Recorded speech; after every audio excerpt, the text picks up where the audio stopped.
இன்றைய முரளியிலிருந்து கேள்வி பதில் ஜூன் 29.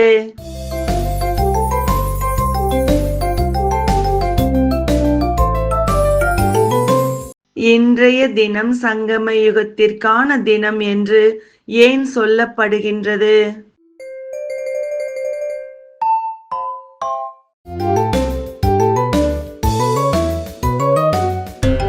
விடை கொடுப்பது மற்றும் வரவேற்பதற்கான யுகம் என்பதால்.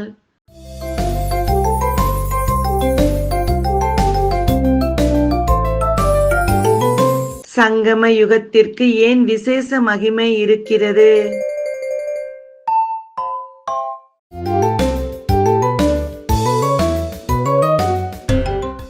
ஏனெனில் பகவான் மற்றும் குழந்தைகளுக்கான சந்திப்பு ஏற்படுகின்றது, கொண்டாட்டம் நடைபெறுகின்றது.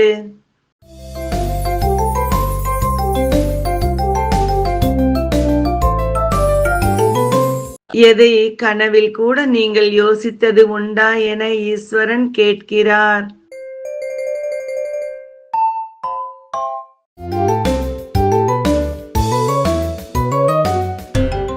ஆத்மாவாகிய எனக்கு டிராமாவில் பரமாத்மாவை சந்திக்க கூடிய பாகியம் நிச்சயிக்கப்பட்டு இருக்கிறதா என்று.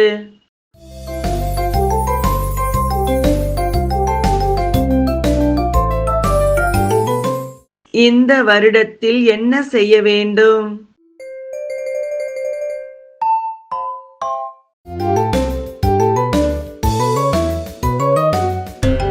ஈஸ்வரன் எதை என்னிடம் கொடுத்து விட்டீர்களா என கேட்கிறார்.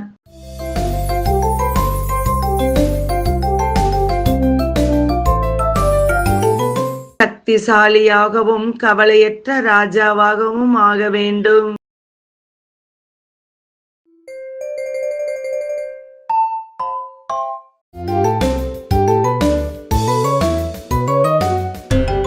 இல்லறத்தை பற்றிய எண்ணத்தையும் கர்மத்தின் சுமையையும்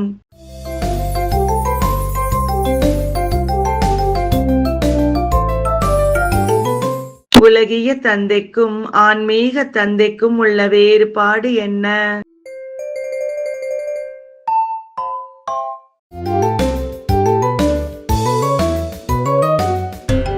உலகிய தந்தை குழந்தையின் எந்த ஒரு சுமையையும் வாங்க முடியாது. ஆன்மீக தந்தை சூட்சுமமான சுமை, பழைய சன்ஸ்காரத்தின் சுமையை கொடுத்துவிட கூறுகிறார்.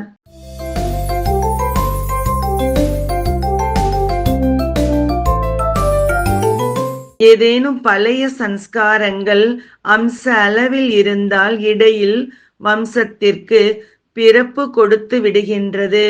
சரியா தவறா?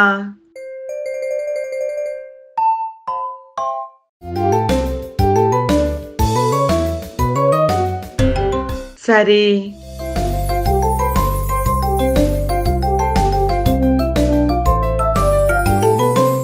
இன்றைய முரளியில் முக்கியமாக என்ன கூறப்பட்டுள்ளது?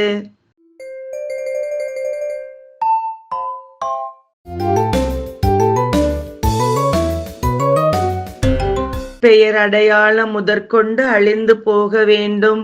கொன்றாலும் கூட சடலம் இருந்துவிடும். தகனம் செய்த பிறகுதான் அடையாளம் அழிந்து போகின்றது. நன்றி. ஓம் சாந்தி.